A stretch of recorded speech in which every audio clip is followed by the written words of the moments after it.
My life in the suburbs was picture-perfect to anyone looking in. A big house with a sprawling backyard, a pristine pool that sparkled under the sun, a hard-working husband, and a 20-year-old son about to graduate college. But behind those closed doors, things weren't as perfect as they seemed.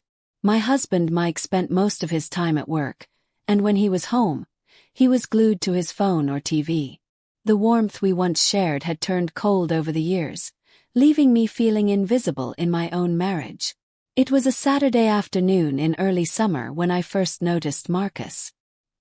He was my son Eric's best friend, a polite, confident young man who had been coming over to hang out for months. I never really paid him much attention before, but that day, something shifted. Eric had invited Marcus to swim in our backyard pool. From the kitchen, I caught a glimpse of them through the sliding glass door. Marcus stood on the pool's edge, his body glistening with water under the midday sun. His athletic frame was lean yet muscular, his dark skin flawless and smooth. He dove effortlessly into the water, resurfacing with a grin that showcased perfect white teeth. For a moment, I couldn't look away. It wasn't just his looks that caught my attention. It was his confidence, the way he carried himself, so different from my husband's distant and tired demeanor. I felt a strange stirring inside me, one that I hadn't felt in years. I brushed off the feeling and turned my focus back to the dishes, but my mind kept wandering back to him. Over the next few weeks, Marcus began spending more time at our house. He and Eric worked out together in our garage, played video games late into the night, and sometimes just lounged by the pool. Each time Marcus was around, I found myself hyper-aware of his presence. One afternoon, while Eric ran to the store, Marcus came inside for a drink. I was in the kitchen preparing dinner. "Mrs. Blake, do you mind if I grab some water?" Marcus asked, his deep voice startling me. "Of course, Marcus," I replied, trying to keep my tone casual. "And please call me Amanda." He flashed that charming smile again. "Thanks, Amanda." As he reached for a glass, our hands accidentally brushed. It was a small, fleeting moment, but it sent a jolt through me. I quickly pulled my hand back, hoping he hadn't noticed the way my breath hitched. "Sorry about that," he said with a chuckle. "It's fine," I murmured, my cheeks flushing. After he left the kitchen, I leaned against the counter, trying to calm the racing thoughts in my head. What was happening to me? I was a married woman in her 40s, yet here I was, blushing like a teenager over a boy half my age. Later that evening, I sat by the pool after everyone had gone to bed. The water shimmered under the moonlight, its gentle ripples mirroring the unrest in my heart. I couldn't deny it anymore. There was something about Marcus that drew me in, something I couldn't explain or control. I told myself it was just a harmless crush, something that would fade with time. But deep down I knew better. The way he looked at me earlier that day, it wasn't just in my head. There was something unspoken between us, a spark that couldn't be ignored. As the night wore on, I resolved to push these feelings aside. I was a wife, a mother, and I had a family to protect. But even as I made that promise to myself, I couldn't help but wonder, what if? I tried to ignore the feelings, to bury them under the routine of my daily life. But Marcus made it impossible. His presence filled every corner of my home, his laughter echoing through the walls, his scent lingering in the air long after he'd left a room. It was a week after that night by the pool when things took a turn. Eric and Marcus were playing basketball in our driveway, their shirts tossed aside in the summer heat. I had opened the living room window to let in some air, and their playful banter floated inside. I tried to focus on folding laundry, but my eyes kept drifting to Marcus. When they finished playing, Eric ran inside to grab something from his room, leaving Marcus on the porch with a bottle of water. He caught me watching through the window and smiled.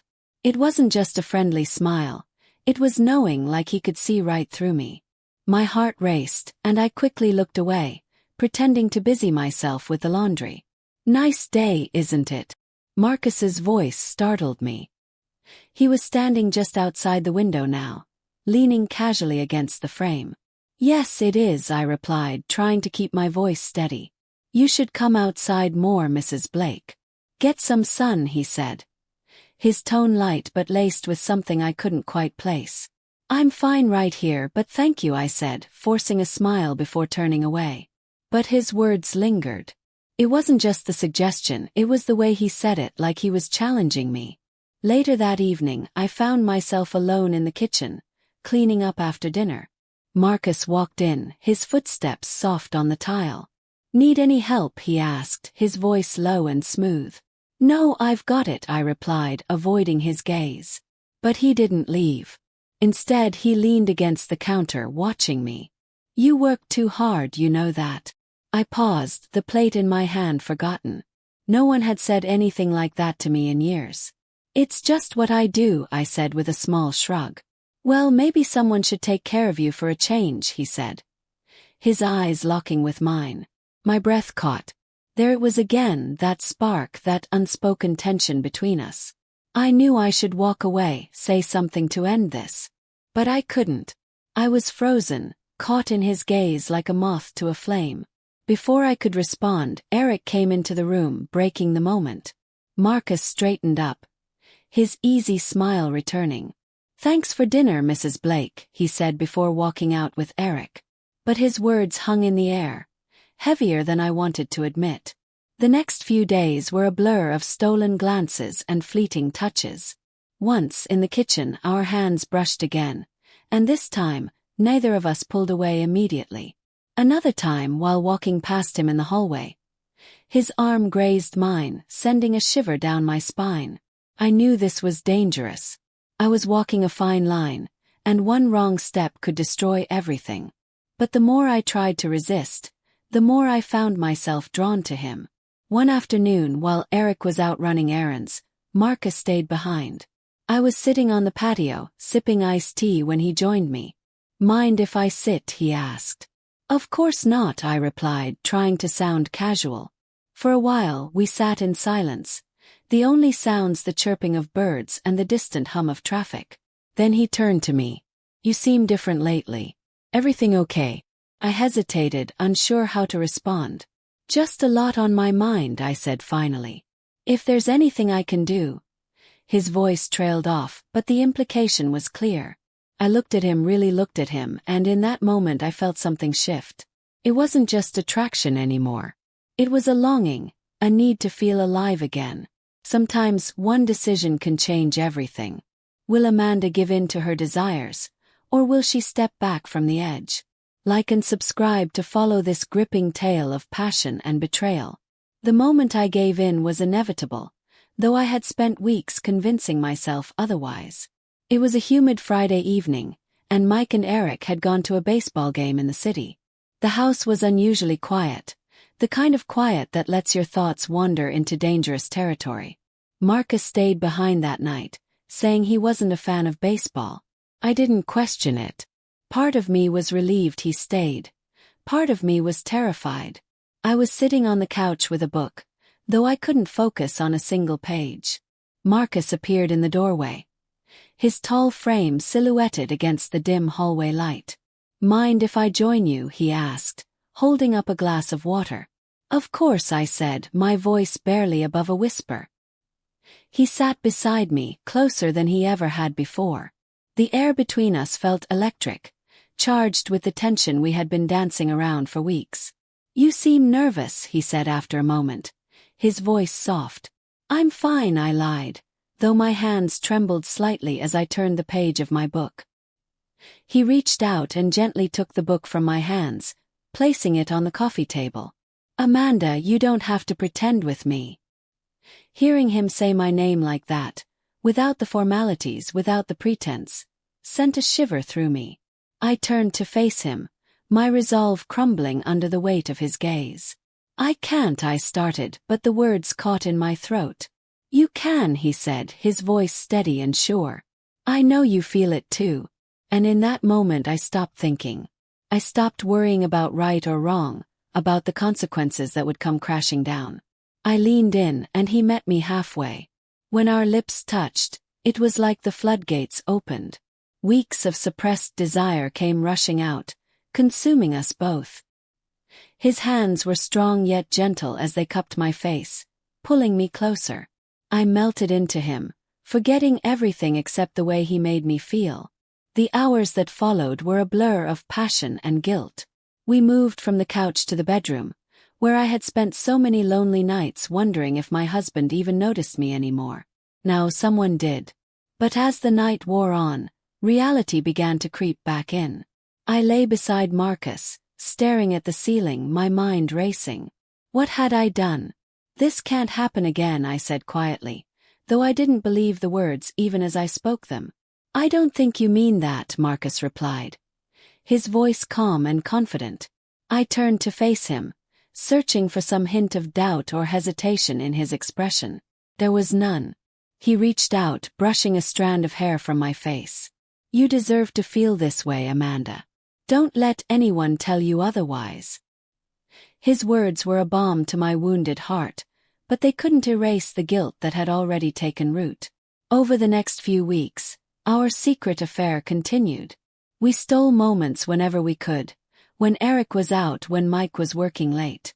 The thrill of sneaking around only heightened the intensity, but it also made me paranoid. One afternoon, as we sat together on the patio, Marcus reached for my hand.